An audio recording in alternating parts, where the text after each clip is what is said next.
புதுச்சேரியில் மது போதையில் வந்த நபர்களுக்கும் பைக்கில் சென்ற நபர்களுக்கும் இடையே ஏற்பட்ட சண்டையில் ஜிப்மர் ஒப்பந்த ஊழியர் உருட்டு கட்டையால் அடித்து கொலை செய்யப்பட்டார்.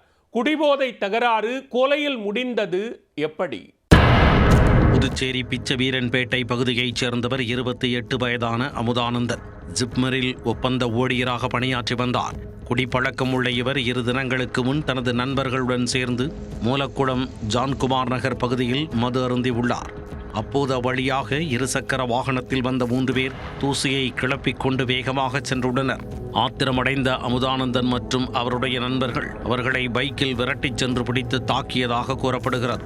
இதனால் 2 தரப்பினருக்கும் இடையே கடுமையான மோதல் ஏற்பட்டது. பின்னர் அங்கிருந்து சென்ற மர்ம நபர்கள் மீண்டும் தங்களது நண்பர்களை அழைத்துக் கொண்டு கட்டை உள்ளிட்ட ஆயுதங்களுடன் வந்துள்ளனர். மது அருந்திக் கொண்டிருந்த அமுதானந்தன் மற்றும் அவருடன் இருந்தவர்களை கண்டதும் அறமாரியாக தாக்குதல் நடத்தியுள்ளனர். மேலும் அவர்களது 2 சக்கர வாகனத்தையும் அடித்து நொறுக்கி உள்ளனர். இதில் அமுதானந்தம் தலையில் கட்டையால் ஓங்கி அடித்ததில் நிலை குறைந்து மயங்கி விழுந்துள்ளார். தாக்கிய நபர்கள் அங்கிருந்து தப்பித்துச் சென்றுள்ளனர். படுகாயமடைந்த அமுதானந்தனை அவரது உறவினர்கள் மீட்டு ஜிப்மர் மருத்துவமனையில் சிகிச்சைக்காக அனுமதித்தனர். இந்நிலையில் திங்கட்கிழமை காலை சிகிச்சை பலனின்றி அமுதானந்தன் பரிதாபமாக உயிரிழந்தார்.